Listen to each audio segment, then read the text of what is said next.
मुंबई का आजाद मैदान, भीड़ से भरा हुआ, हजारों लोग सिर्फ एक आदमी की बात सुनने के लिए जमा हुए हैं। वह आदमी है मनोज जारंगे पाटिल। सफेद कपड़े, कंधे पर भगवा गमछा और माथे पर तिलक।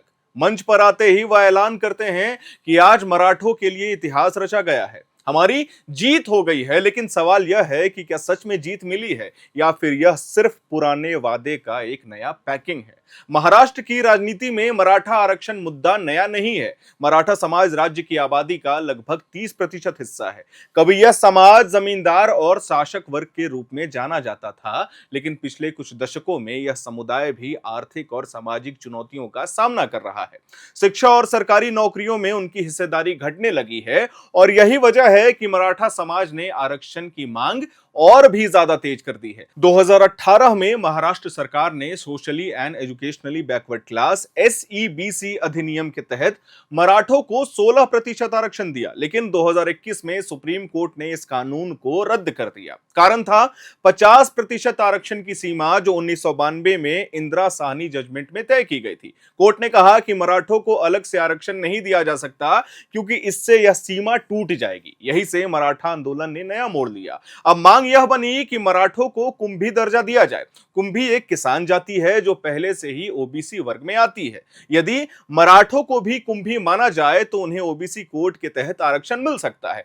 2023 में एक नया नाम सामने आया, मनोज जारंगे पाटिल। उन्होंने जलना से अपनी लड़ाई शुरू की, भूख हड़ताल की, पदयात्रा निकाली और बार बार सरकार से भिड़ गए। उनके नेतृत्व में हजारों लोग सड़क पर उतरे, कई बार वह खाली हाथ लौटे। सरकार आश्वासन देती रही, लेकिन ठोस कदम नहीं उठे थे। फिर आता है अगस्त 2025। उन्होंने बड़ा दांव खेला। मुंबई के आजाद मैदान में 29 अगस्त को उन्होंने आमरण अनशन शुरू किया। भीड़ बढ़ती गई, माहौल गर्माता गया।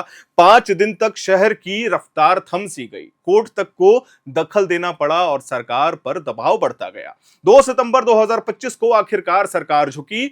मुख्यमंत्री देवेंद्र फडणवीस ने और कैबिनेट की सब कमेटी ने जारंगे पाटिल से बातचीत की। उसी दिन सामाजिक न्याय विभाग की तरफ से एक गवर्नमेंट रेजोल्यूशन GR जारी हुआ। इस GR में कहा गया कि हैदराबाद राज्य के पुराने गजेट 1918 को तुरंत लागू किया जाएगा, जिसमें मराठावाड़ा को मराठों के कुंभी के रूप में दर्ज किया गया था। गांव स्तर पर 3 सदस्यीय समिति बनेगी, ग्राम सेवक, तलाठी और कृषि अधिकारी। यही समिति तय करेगी कि कौन आवेदन योग्य है। प्रमाण पत्र पाने के लिए लोगों को 1961 से पहले की जमीन रिकॉर्ड दिखाने होंगे या फिर किसी रिश्तेदार पूर्वज का कुंभी दर्जा साबित करना होगा। सबसे पहले मराठावाड़ा में यह प्रक्रिया शुरू होगी, फिर सतारा और अन्य इलाकों में पुराने गजेट लागू होंगे। इसके अलावा सरकार ने कुछ और भी मांगे मानी है। आंदोलन के दौरान दर्ज सभी पुलिस केस वापस लिए जाएंगे। जिन परिवारों ने आंदोलनों में अपना खोया है, अपना बहुत कुछ खोया है, उन्हें मुआवजा और सरकारी नौकरी मिलेगी।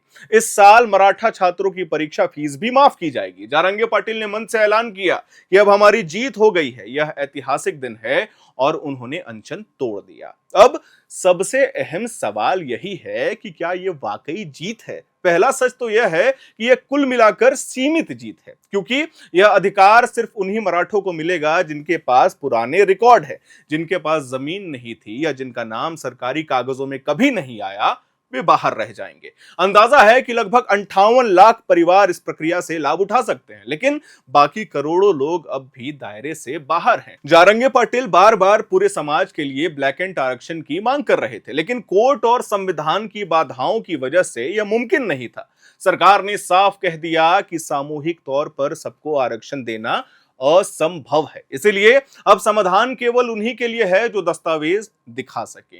मराठों को कुंभी दर्जा देने का मतलब है कि वह सीधे ओबीसी कोटे में शामिल हो जाएंगे, लेकिन पहले से ही ओबीसी वर्ग में 374 जातियां आती हैं और उनके पास सिर्फ 17% आरक्षण है। ओबीसी नेताओं का कहना है कि मराठों को इसमें शामिल करना नाइंसाफी होगी। वरिष्ठ नेता ने तो कैबिनेट की बैठक तक तोड़ दी। उन्होंने साफ कहा कि मराठों को ओबीसी के हिस्से में शामिल करना हम स्वीकार नहीं करेंगे। यानी कि यह मुद्दा सिर्फ मराठा बनाम सरकार नहीं है, बल्कि मराठा बनाम ओबीसी भी बन सकता है। जारंगे पाटिल ने जो किया वह निश्चित रूप से बड़ी उपलब्धि है। पहले जहां वह खाली हाथ लौटे थे, इस बार वह ठोस दस्तावेज लेकर लौटे हैं। आंदोलन से सरकार पर दबाव बना और तुरंत आदेश जारी हुआ, लेकिन इसके बावजूद यह जीत अधूरी है। लाखों लोग अब भी बाहर हैं, प्रक्रिया लंबी और जटिल है। हर आवेदन की जांच, हर दस्तावेज की पड़ताल, कानूनी चुनौती का खतरा हर समय है। यदि कोई याचिका कोर्ट में गई तो फिर से मामला अटक सकता है। और सबसे बड़ा मुद्दा ओबीसी समाज का विरोध। अगर उनका विरोध तेज हुआ तो नया टकराव खड़ा हो सकता है। मराठा समाज में अब दो तरह की भावनाएं दिख रही हैं। एक तरफ कई लोग खुश हैं कि आखिरकार रास्ता खुला, कम से कम अब कुछ लोगों को तो आरक्षण मिलेगा। रंगे पाटिल इसे जीत बताते हैं, लेकिन आलोचक कहते हैं कि यह सिर्फ आधा समाधान ही है। दरअसल महाराष्ट्र की राजनीति में आरक्षण मुद्दा सिर्फ सामाजिक नहीं बल्कि चुनावी हथियार भी है। मराठा समाज वोट बैंक का बड़ा हिस्सा है। कोई भी सरकार उन्हें नाराज नहीं करना चाहती है, इसीलिए हर बार आंदोलन उठता है। सरकार कोई ना कोई रास्ता निकालने की कोशिश भी करती है। कभी कानून बनाती है, कभी आयोग बिठती है, कभी गजेट निकलती है, लेकिन सुप्रीम कोर्ट की 50% सीमा के कारण हर बार रास्ता कहीं ना कहीं अटक जाता है। मनोज जारंगे पाटिल अब मराठा आंदोलन का सबसे बड़ा चेहरा बन गए हैं। उनकी छवि एक साधारण किसान नेता की है जो सफेद कपड़ों में बिना किसी राजनीतिक पद के जनता की आवाज बनकर खड़ा है। लेकिन सवाल यह भी है कि क्या आगे चलकर वह राजनीति में कदम रखेंगे, सबसे बड़ा सवाल। क्योंकि इतनी बड़ी भीड़ जुटाना, सरकार को झुकाना और एक वर्ग की भावनाओं को अपने साथ जोड़ना, यह सब किसी भी नेता के लिए राजनीतिक पूंजी है। अब मराठा समाज को दस्तावेज जुटाने होंगे, ग्राम स्तर पर समितियां बनेंगी, लोग आवेदन देंगे, जांच होगी और फिर प्रमाण पत्र मिलेगा। यह लंबी प्रक्रिया है, हो सकता है कि सालों लग जाएं, लेकिन इसी बीच ओबीसी समाज का विरोध भी बढ़ सकता है। राजनीतिक दल भी इस मुद्दे को भुनाने के पीछे पड़े हुए हैं। जारंगे पाटिल ने अपनी तरफ से आंदोलन खत्म कर दिया है, लेकिन समाज के भीतर बेचैनी अब भी बनी हुई है। तो क्या यह जीत है या आधा सच? जारंगे पाटिल के लिए यह बड़ी उपलब्धि है, क्योंकि इस बार वह खाली हाथ नहीं लौटे हैं। हम जैसा बार बार आपको कह रहे हैं, उन्होंने सरकार को ठोस आदेश निकलवाया है। लेकिन मराठा समाज के लिए यह अधूरी जीत है, क्योंकि जो मांग थी सभी मराठों के लिए आरक्षण, वह अभी भी अधूरी है। यह लड़ाई अभी खत्म नहीं हुई है, यह तो बस एक पड़ाव है। इतिहास हमें यही सिखाता है कि आरक्षण की राजनीति कभी भी आसान नहीं होती।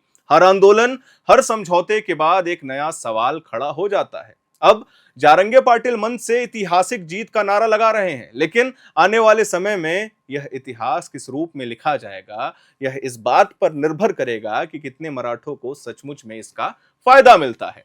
जैसे जैसे इस मामले का अपडेट आता जाएगा, हम अपने चैनल के माध्यम से अपने दर्शकों को देते जाएंगे। मैं उम्मीद करता हूं कि आपको यह जानकारी पसंद आई होगी। हमारे वीडियो को लाइक करिएगा, शेयर करिएगा, चैनल को सब्सक्राइब करिएगा। मेरा नाम है हर्षित और आप देख रहे हैं एयर नाउ।